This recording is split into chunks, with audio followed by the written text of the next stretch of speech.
Hi, everybody, and welcome to the Mental Toughness and Body Show. My name is Rob Evans, and I'm your weight loss coach, health strategist, and internationally published author, helping take your life and your business, health, fitness, mindset, and body from where you are right now to where it is that you want to be. And I am super excited today because I've got a really special guest joining me all the way from Queensland, Australia. Her name is Suzanne McTier-Browne. She is a pain relief specialist, which is absolutely fantastic because we're all in pain at some point in our life. But what's great about what Suzanne does is that she does it without drugs. So she's got a great book called The Drug-Free Pain Relief Book. She's the owner and operator of Good Health and Pain Relief Clinic. Suzanne, sorry. Welcome. Welcome to the call. Thank you, Rob. Nice to talk to you. Yeah, it's great. I mean, we haven't caught up since, I was thinking it's probably 2018, maybe, that perhaps we first met. Yeah. And certainly certainly by this stage of a year, I probably already attended about 3 networking events. The big LA one that we both have been doing the last few years. I mean, we won't be doing it again this year either. But thankful for the technology that we can connect like this. Absolutely. So, Suzanne, I wanted to ask you, what gets you excited about this industry? Why did you get started in this industry? Oh gosh, I mean, we're all shaped by our life experiences, aren't we, Rob? Originally, my career was in business management and academia, working at universities. Okay. But I started to realize I wasn't doing what I was supposed to be doing. I actually started to get symptoms coming through. I was raised with a really strong work ethic, and you get in there and every day you do your best at work. But in the last couple of years of my business career, I was dreading getting out of bed and going to my workplace. And even though the people I was working with were lovely, all those things, I knew deep down inside I wasn't doing what I was supposed to be doing. Yes. So I started searching. I didn't know what I was supposed to be doing instead, but eventually I found natural therapies, and I started doing that on the side while working at the university during the day. And I started helping people with their pain, their back pain, predominantly back, neck and shoulder pain, stress from work, all those kind of things. And it just became clear to me this was actually what I was supposed to be doing. So I ended up resigning from the university. People thought I was crazy because this was like over 20 years ago. Yes. And 20 years ago, people really didn't have much of an understanding of natural therapies and didn't put all that much faith in it. But I had seen the results already from just dabbling with what I was doing. Yes. So to leave a high-paying university job and go into natural therapies was really quite mind-blowing to a lot of my colleagues and friends. But it was the best thing I ever did because I help people with their physical and their emotional pain. So it's pain and stress relief in many respects.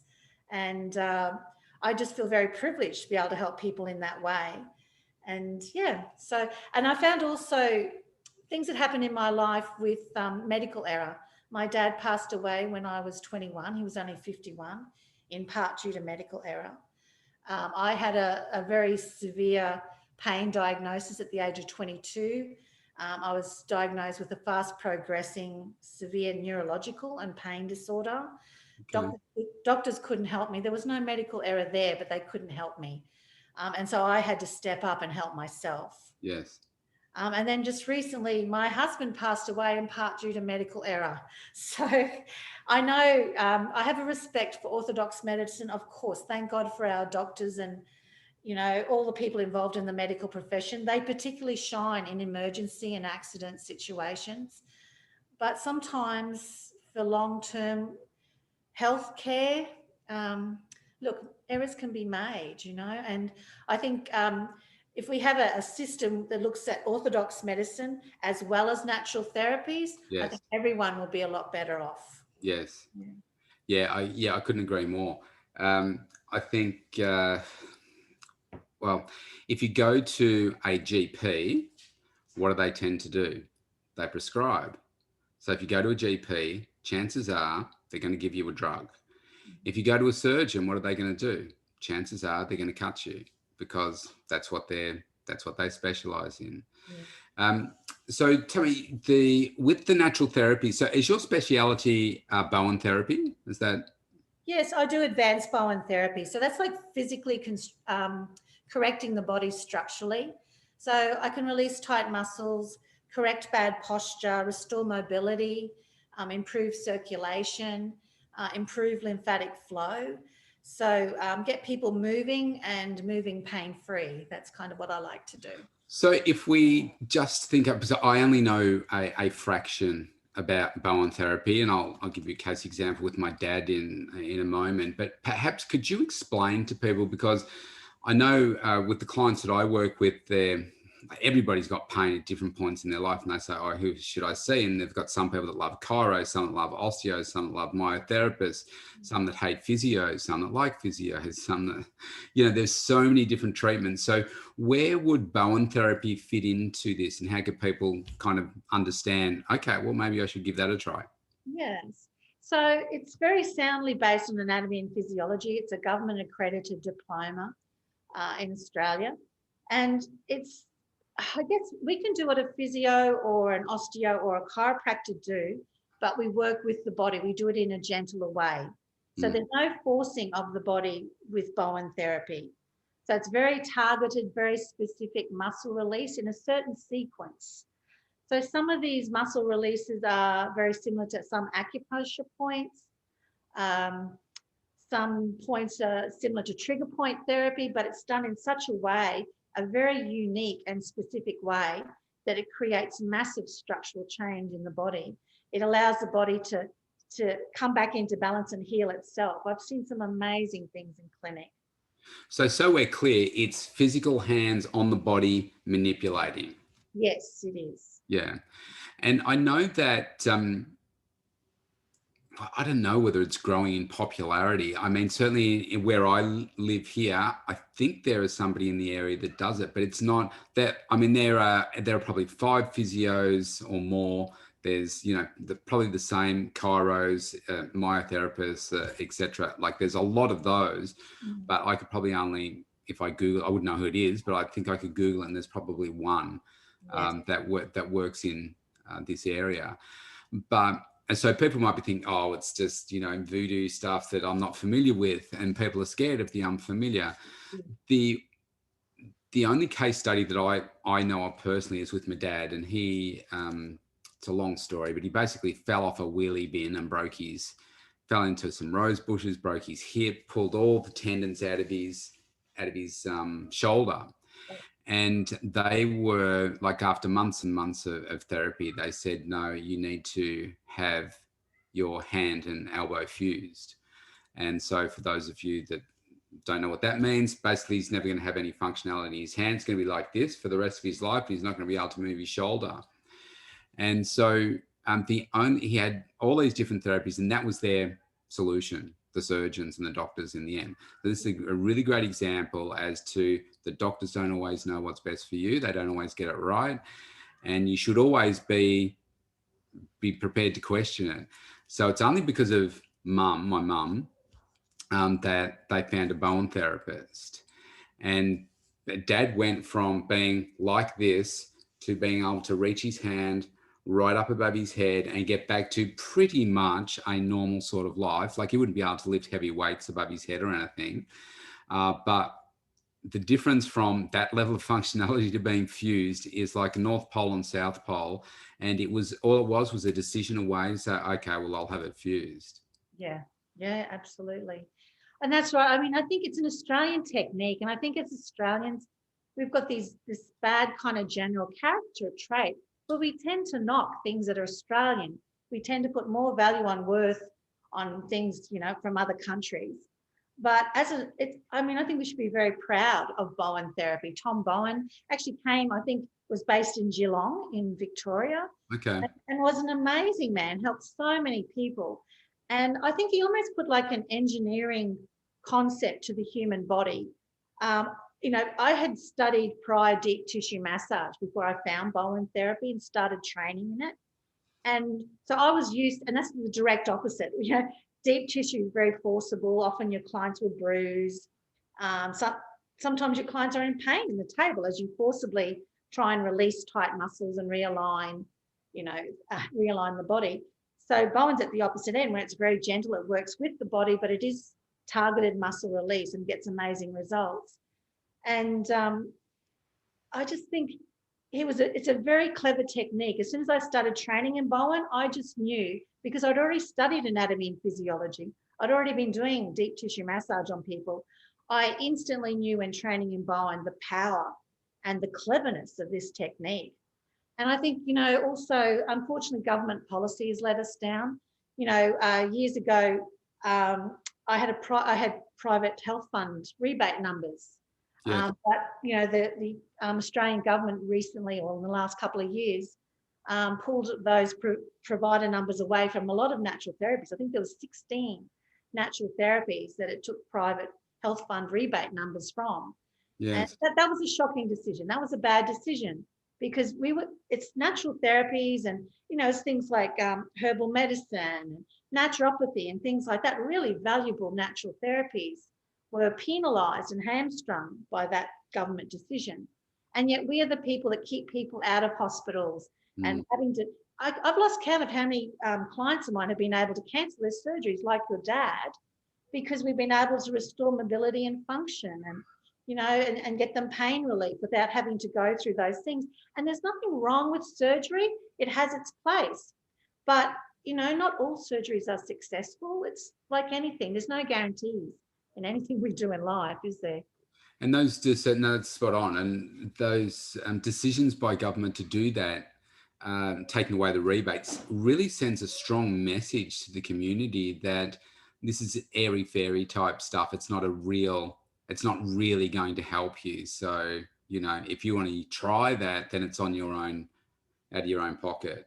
Yeah, which was a really bad decision, because we went through reviews in order to get access to rebates. So all the natural therapies went through all the, jumped over the, what the government had asked us to do. But, health is big business now. Medicine's big business. Yeah, exactly. There's a lot of players in the market. And if you can help people naturally and relatively cheaply, and I think a lot of people in natural therapies want to get to the actual cause of people's complaints. Rather, when we're not into symptom control, we're into actually physically helping people and get to the cause of what's happening, heal that, and then let that person live a wonderful life.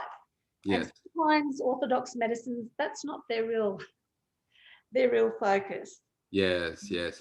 So I wanted to ask you about COVID. What impact are you seeing come through what your clinicians are seeing and what you're seeing in terms of the impact that COVID has had on people's bodies? Well, of course, stress has gone through the roof, and some people post-traumatic stress.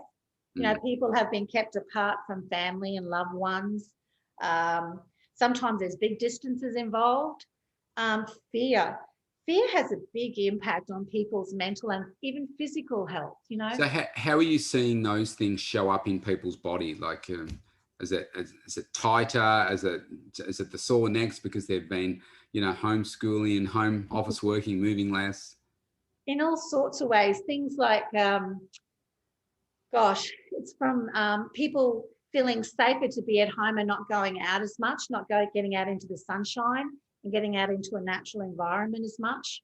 People aren't exercising or moving as much because sometimes they're depressed, or again, they don't want to catch public transport to get to their local gym or to whatever place they'd normally exercise at.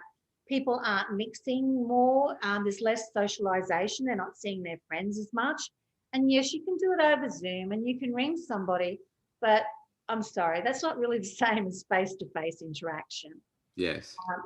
We can do that if we have to, but human beings thrive on a hug or, saying hello to someone and so yes, things like, because people are watching more TV and not as moving as much, a lot of lower back issues, people getting swelling ankles and feet because they've got poor circulation in their legs, tight neck and shoulders. Of course, when people are always checking their mobile phones or on their laptop, yes, their head's down, puts a lot of stress. The head gets very heavy. Once it's taken past vertical, even 10 degrees past the vertical, greatly amplifies the weight of the head on the top of the spine, and it really triggers a lot of the muscles. So yes, I'm seeing a lot of those type things happening in clinic. So I think most people can relate to, okay, you work out, you hurt something, you're injured, you've got pain, or you've just strained, Yeah, you've just got DOMS, delayed onset of muscle soreness, you're just a little bit sore, or you've hurt your back putting your shoe on or something like that. yeah. Um, I'm curious as to the Robs, you've mentioned this a couple of times now, the role that you feel that stress and anxiety play in either amplifying or creating physical pain in your body.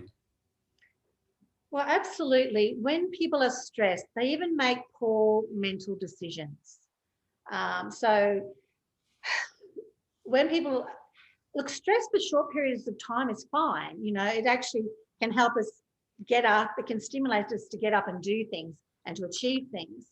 But stress over prolonged periods of time starts to become quite insidious. And depending on how mentally tough somebody is, so you've got some people are very resilient and very tough, and they can handle it very well. Other people, if they might have multiple medical conditions coming through, that added stress can be the last straw. Some people have got no existing medical conditions. However, the continued stress just starts to wear them down. It starts to affect their sleep. Like I said before, it affects their decisions. So rather than cooking up good food, they might go and eat more takeaway, or they might go to more comfort food. And look, I'm not sitting here judgmental. I've actually been indulging in a bit of comfort food myself lately. And as I've got older, I find that, the kilos pile on a little bit because I've had some extra stress in my life. But I know that I've got to put a stop to that. And I've started walking again, and I've started cooking fresh, healthy food again. Yes. But some people aren't aware that they need to do those things. So they tend to get in this spiral of stress, feeling tired, not sleeping, Yeah. go down and down and down. And sometimes some people need help to get out of that spiral. Yeah, spot on. I think you really need to lay down a solid foundation from which you can operate on a daily basis, don't you? And that means, and for me, that's about quality sleep. It's about drinking plenty of fresh water. It's about filling your body with as nutrient-rich foods as often as possible throughout the day. It's doing a bit of strength work to keep your muscles strong and everything. As we get older, just functionally, this doesn't have to be creating a six-pack. It's just about being functionally strong. And I think when you have that as a foundation, then that's when life doesn't stop you, does it? Because you've got the energy, you've got everything that you need to focus on where it is that you want to place that focus. That's right. Absolutely.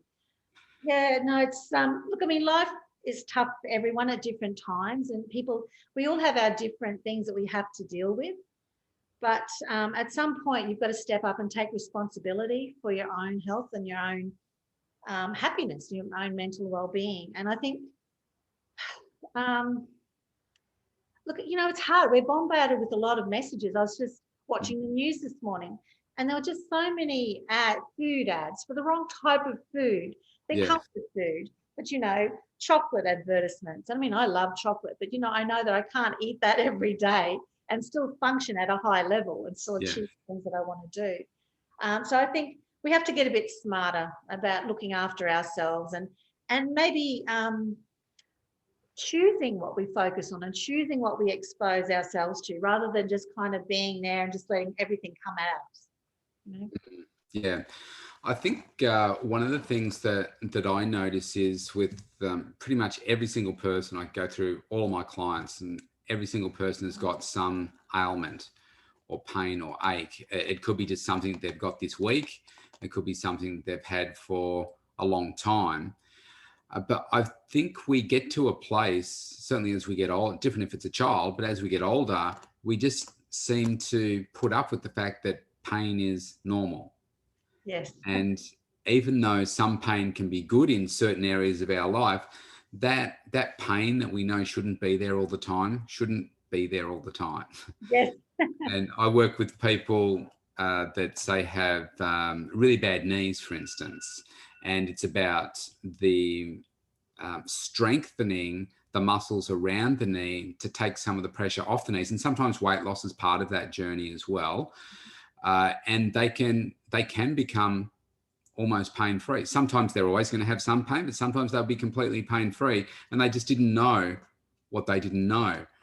And so I'm just wondering what words of advice you would have for people that are listening right now and they're thinking, yeah, I've always had this shoulder thing, but it's from when I used to play baseball or tennis or whatever, and I'm just putting up with it. What do you say to those people to get them to take some action? Look, I mean, there's been times in my life where I've hated pain. When I was 22 and battling that pain disorder, it was excruciating. Pain relief medications just didn't work for me. I've got one of those metabolisms that no pain relief works for me. So I'm very stimulated. If I've got pain, I'm stimulated to quickly address it, to look at the cause and get rid of it. So I think the thing to remember is that pain is a warning signal. That is why it's devised. Yeah. It's telling us that something needs to change. So yes, I know what you're saying, Rob. A lot of people get used to being in pain. It starts to become normalized in their environment. But for most people, and in most cases, it does not have to be a normal state of being. But what you do is you use that pain. You use that pain to prompt you into action. If you're going to get emotional about pain, get angry and use that anger to stir you up and get you motivated and get you moving. Yeah. And look, everyone's different. So, I mean, my clients love the advanced Bowen therapy that I do. And then I also do mental strengthening and mindset work with them as well. But someone else will love their chiropractor or their physio, or, so, go to whichever physical type therapy works for you. But I'd say to people, if you're in pain, don't give up. Yeah. If I'd given up when I was 22, I was given less than a year to live. If I'd given up back then, well, I wouldn't be here today. Yes. So it's only because I was so determined, or some people call it stubborn. But, I fought to get through my pain situation, and I manage my pain levels now because, as I said before, pain relief medication doesn't work for me. So I've always got to be preventative and preemptive. But that's fine. That's worked really great for me so far. So it can be done. And I'm not special. I mean, gosh. So if I can do it, anybody can do it. Yeah, some really great points there. I think the thing that I've learned through my own body is it doesn't have to be normal. Yes. And you've hit it right on the nail there when you've said, the pain is our body sending us a signal that something is not right, and we shouldn't ignore it. Yes. And it doesn't mean that you have to put up with it. And I keep saying people don't know what they don't know. But for instance, if you have chronic pain in your knees and you know that if we can strengthen those muscles, your quadriceps, your hamstrings, your calves around the knee joint, then we can dramatically reduce the pain and maybe even eliminate it.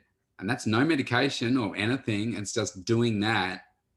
And you can feel that. Then you're like, oh, I had no idea that I could do that. Yeah. I know for myself I've had 3 shoulder surgeries. Now I was told that they always go the path of least resistance, so you go through the different therapies to see, okay, is massage just, if I just strain something, whatever, you back off training, you start up again. After a while, it starts to hurt again. It wasn't until my surgeon showed me photos with the camera on the end of his little tool, looking at the tendons in my shoulder and everything and the bones, that he could actually show me what the problem was. And no amount of therapy was ever going to fix that, because if you've got bone on bone and you've got like a bony spur that's pointing into your bursa, that every time you do this, it's rubbing up and down, and that's never going to disappear unless you take the spur away, then how's that ever going to be fixed? So, my point was I just kept escalating. It started with the GP, then it went to a physio, then it went to a sports doctor, then it went to a cortisone injection, then it went back to the sports doctor, then it went to the surgeon, then he said, that's the problem. So sometimes you just don't know. But I was told early on, it was an ultrasound, and they said, you've got tendinosis. And they said, if you continue to lift heavy weights, you could tear that and then you'll require surgery. Mm. So immediately I'm like, oh man, I can't train proper anymore. It's going to stop me. And that was devastating. Like, it was a bigger hit to my mindset and what it means to me than the actual injury. But it was not accurate. Yeah. Well, that's the thing. That's why they say, you get a medical opinion. You can go to several different doctors and get sort of different opinions or diagnoses from that doctor. So, working with people and people's health is not always an exact science. No. But, like when you're talking about your shoulder surgery, and I work with a lot of athletes in clinic, when they get injuries like they do their knee or their shoulder, sometimes there's a structural imbalance there too that's feeding into that. So it may have come on gradually. They might have had an injury that wasn't treated at the time, or maybe it's the way they're lifting their weights. Sometimes it can create a structural imbalance. So I've always found that when I correct them structurally in clinic, then they can go back and they're more effective in their training and they don't get injured during their training. And it's like, to me, it's kind of a mutual thing. So as a Bowen therapist, I will get someone corrected structurally, and then I'll say, okay, you need to go see a good physical trainer, a good PT, and get someone to show you what exercises now you can do to strengthen yourself now that everything is balanced. I mean, I know some people go to PTs and they struggle to do some exercises, and sometimes that's because their hip, the pelvic girdle is tilting and rotating and they're getting back pain, and you talk about knee joints. I mean, you talk about strengthening those muscles, which is a really good thing to do. But also sometimes those muscles are tight or contracted. And if they go and see, say, me for an advanced Bowen therapy, we can get those muscles sorted out. And then your exercise that you give your client work absolutely amazing. So I think there's a synergy as well. So I would say to people, if something's not working, don't feel bad about it. Don't criticize that practitioner that's been trying to help you. Just say, okay, that's not working for me at the moment. It might work another time, but I'm going to try something else. And just keep trying something else until you find what works for you. I think seeing you as part of, your team is really important, because most people will go to see someone like you when they're in pain. Yes. And they think, okay, well, I've had a session, I'm fixed now, I don't have to see you again. But I think if you change your thinking around that and they see you as part of their team and helping support them. I mean, athletes get this because of their high performance and everything. They need to have the right people and regular massage and therapy and stuff to keep all their muscles working nicely. But there's no reason why the general public shouldn't be doing that as well, and seeing your therapy as just part of their lifestyle.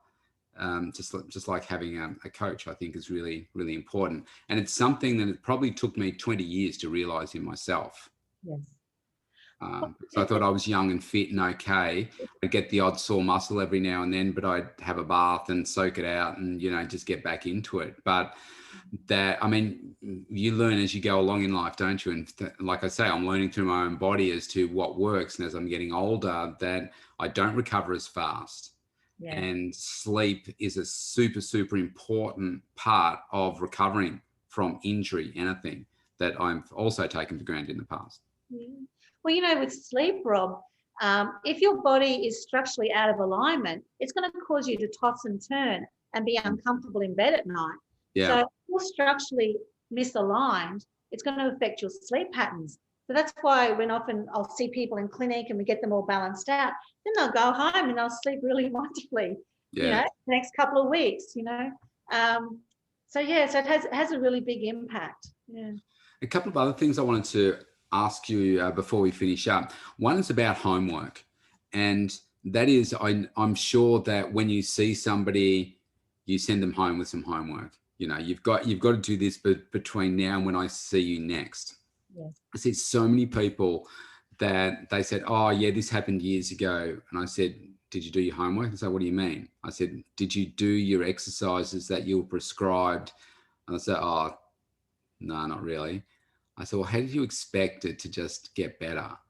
Yeah. And I think if people walk out of the door from you and feel, oh, I feel better, okay, I don't need to go back. But that's only the start of it, isn't it? So tell me, how important is it? Let's get the message to people. Oh, look, it's very important. So for certain, like for lower back pain or knee pain, like hamstring issues, I do give exercises to my clients and expect them to do it. Honestly, I don't know how many, what percentage of them actually do it. The motivated, the smart ones do, because they know it's in their best interest. Yeah. Important to do that homework. And then it's also important to look after your body in other ways. Keep moving. I mean, I always think there's that principle, isn't there, in Chinese medicine, that stagnation is death. So, and we see it in nature, where if you have a stagnant pool of water, it loses oxygen, the fish start floating on the surface, they die. It's the same with our bodies. We've got to keep moving our bodies. Stagnation affects our circulation. We can lose limbs from having stagnant circulation. So you've got to keep moving as well as doing your exercise.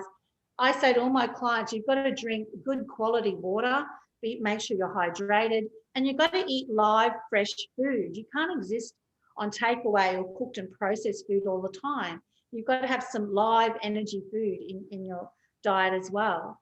But the other Tell thing us is, a little bit about that, because people, I can imagine, are thinking, oh, gee, I've got to eat live fish, I've got to eat live animals and stuff. So what are you talking about? I'm really talking about vegetables, so greens, salads. We need more salads in our life. I've seen this trend in clinic because I've had my clinic for over 20 years now, and people in the past used to cook more of their food and seem to eat better than the young ones coming through now. So I'm seeing in Rockhampton, I have people coming in from the mines and from properties and farms and things like that. And like, for example, the young guys that work in the mines, they'll be under 30, but they'll be taking 2 litres bottles of Coke if they're driving their trucks around the mine.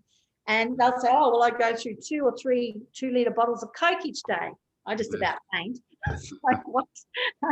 But you can actually feel it so as a physical therapist, when I place my hands on someone, I can feel if that part of the body is congested, whether it's hydrated. I can feel whether the muscles have good muscle tone in them or not. So there's a lot of extra information I get when I put my hands on somebody. And I have to say, those young fellows that are drinking Coke all day, I've heard these jokes. They say, oh, fish pee in water. Why would I want to drink water? And I said, well, you want to drink water because your body needs it. Your body functions need it. But I place my hand on, it's like working on a brick wall. Yeah. They're so congested and tough, and they're not realizing that it affects their circulation, the way their body absorbs and uses nutrients. So it's so critically important. And as a young person, you have to look after those things too. Your youth will only last and get you out of those situations for a certain amount of time. That's right. I see it through my clients that it tends to, well, if I put it as bluntly as this, you can abuse your body for it seems to be about 30 years before it starts to show up some way in a way that you really don't like. And whether that's a cancer, diabetes, high blood pressure, prostate issues, whatever. But it can be really, really damaging. So, I hear you. I wanted to ask you about this aspect. So obviously people think about therapy, and we've spoken about hands-on therapy here. So that can obviously limit people's thinking, oh, there's no one near me, or, whatever. So what are the services, and maybe COVID's helped you with this? It certainly helped me open up my services that I provide now with COVID, and it's because we've had to think differently. You mentioned about working with emotional health, anxiety, stress, and so forth. But tell us about the types of therapies and the services that you can provide anywhere that's got a Wi-Fi connection. Yeah, absolutely.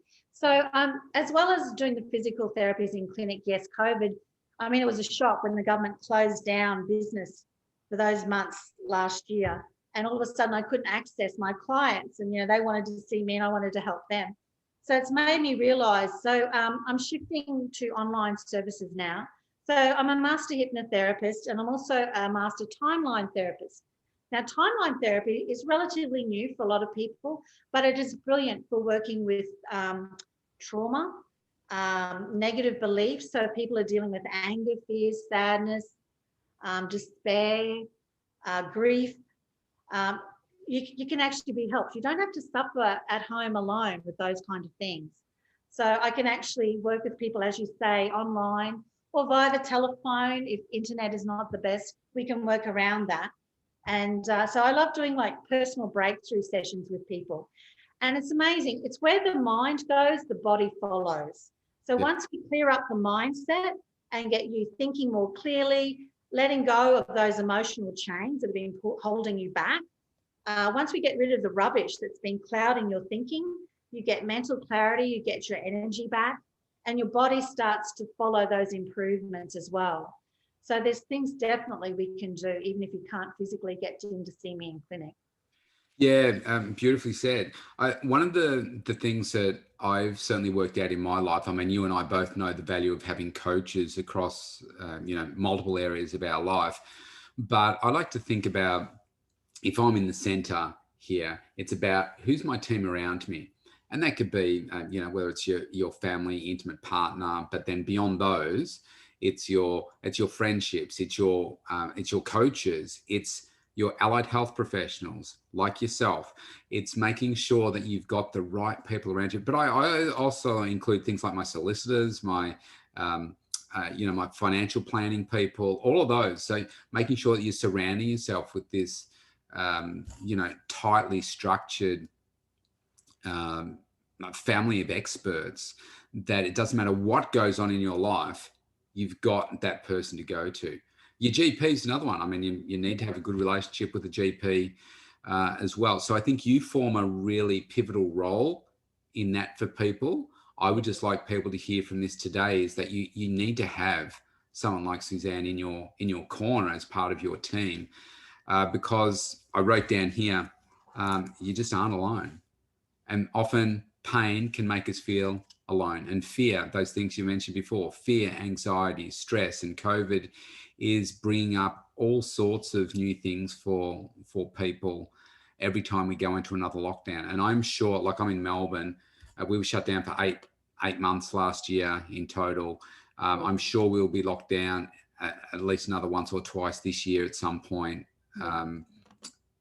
And each time that happens, it creates a heightened level of anxiety and stress and uncertainty for people.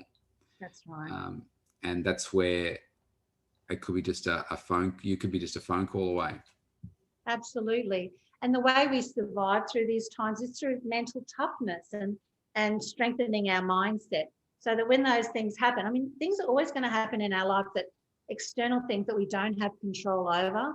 So it becomes very important that we become very mentally strong, so we can focus on the positive and pivot and look for the positive things out of any situation. So we still thrive and we still keep moving forward. Yeah, and never give up. You're exactly right. Just never give up. As painful as it might be, you just can't ever give up. We've got one shot at this thing called life, and I want to go through it as pain-free and functionally strong and focused and energized as possible to get the most out of it. Absolutely. I mean, time is precious. I mean, I lost my husband a couple of years ago, and yeah, so sorry about that. Yeah, thank you, Rob. I mean, it was devastating. It was like I'd been kicked in the head, the heart, and the gut all at the one time. It took a while to get over that, but it's just made me realize that people are the most precious thing in this life. It doesn't matter about things, it's people. So and it's not just your family and friends. I mean, that's why I'm really passionate about wanting to help people beyond my reach. I want to sort of strengthen and reach out further and impact on more people and help more people. But our time is precious, so we have to be smart. And being smart is, like you said, having those teams around us. Don't waste time trying to tough it out on your own. You can get through things a lot faster if you get some really good quality help to help you through. Yeah, absolutely. Absolutely. Well, Suzanne, I know that we could keep talking for hours. I'm sorry that we don't live closer together, but this has been such an insightful session. I'm sure people take a lot away from this. How can people get in touch with you? Okay, so they can get in touch with me. I'm on social media, so on Instagram and Facebook. There's a clinic page on Facebook, the Good Health and Pain Relief Clinic on Facebook. Instagram's under my own name, so Suzanne McTier-Browne. And I have my website, which is under my name too, so SuzanneMcTier-Browne.com. And through that, they can contact me. And look, we can even do like a quick phone call and work out if we can work together, if I can help you. Because I'm very keen to help as many people as I can with physical or emotional pain. Yeah, absolutely. Look, my recommendation would be reach out to Suzanne. She's great at what she does. Don't fear the unknown, in terms of maybe many of you listening to this have never heard of the concept of Bowen therapy before, especially if you're sitting over in LA at the moment and it's been created here in Australia and think, what the heck is this thing? Trust me, I've seen it work miracles on people where they were told, like my dad, that surgery was the only option for them. It's not the only option. If it doesn't feel right, it doesn't sound right to you, then it's probably not right. And so this is just a phone call away, just a phone call away. Suzanne, I want to thank you so much for today. It's been great to connect with you after so long, and just so grateful for our time together. Thanks so much. Thank you, Rob. Thank you. All righty.